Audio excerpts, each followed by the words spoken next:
অনেক অনেক দিন আগেকার কথা। একটা খুব সুন্দর জঙ্গলে একটা সুন্দর গাছে টুনি দম্পতিদের সুন্দর একখানি বাসা ছিল, আর তার মধ্যেই ছিল তাদের ডিমগুলো, যেগুলো থেকে শীঘ্রই তাদের বাচ্চা হওয়ার প্রত্যাশা ছিল। কিন্তু হঠাৎ একদিন সেই অঞ্চলে একটা অহংকারী হাতি এলো।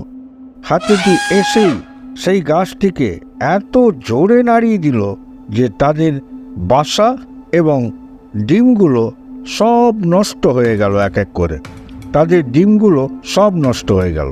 এতে ক্ষুব্ধ ও দুঃখিত হয়ে টুনিরা ঠিক করল যে তারা প্রতিশোধ নেবে। এই ভেবে টুনিরা তাদের প্রিয় বন্ধু কাঠঠোকরার পাখির কাছে যাওয়া ঠিক করল। আমাদের সব ডিম হাতিটা নষ্ট করে দিল। চলো চলো, আমরা কাঠঠোকরা বন্ধুর কাছে যাই এবং এর একটা বিহিত করতেই হবে। চলো চলো চলো, উড়ে চলো কাঠঠোকরা বন্ধুর কাছে। এইভাবে তারা তাদের প্রিয় বন্ধু কাঠঠোকরার কাছে পৌঁছে গেল আর তাদেরকে সাহায্য করার কথা বলল। কাঠঠোকরা সব কথা শুনে বলল, আচ্ছা ঠিক আছে, তোমরা এখন বাড়ি যাও, আমি দেখছি কি করা যায়। এইবার কাঠঠোকরা তার বন্ধু মাছি ও ব্যাঙ এই দুজনের সাথে মিলে একটা পরিকল্পনা তৈরি করল।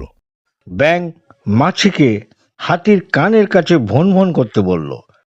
সে বলল, দেখো দেখো দেখো, হাতি যখন চোখ বন্ধ করবে তখন কাঠঠোকরা তুমি তখন অবশ্যই তার চোখ ফুটো করে দেবে। আর হাতি তখন কি করবে? চোখে জল দেওয়ার জন্য জল খোঁজার চেষ্টা করবে। আমি অনেক দূরে গিয়ে শব্দ করতে থাকবো, এবং হাতি ভাববে যে সেখানকার চারিদিকে জল রয়েছে, আর সেই জায়গায় সেই হাতিটা পৌঁছে যাবে। আর তার আগেই আমরা একটা বড় গর্ত তৈরি করব, আর হাতিটি সেটাতে পড়ে যাবে। ঠিক আছে সবাই, এইভাবে করবে।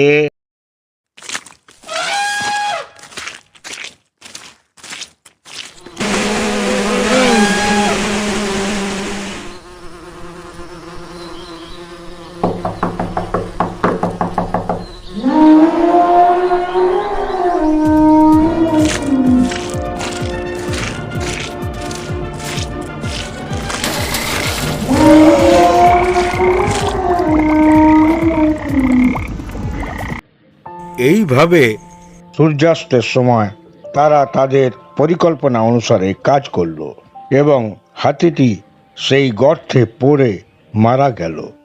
গল্পের শিক্ষা: শারীরিক শক্তি এবং অহংকার থাকলেই জেতা যায় না, বরং বুদ্ধি এবং দলবদ্ধভাবে কাজ করা গুরুত্বপূর্ণ।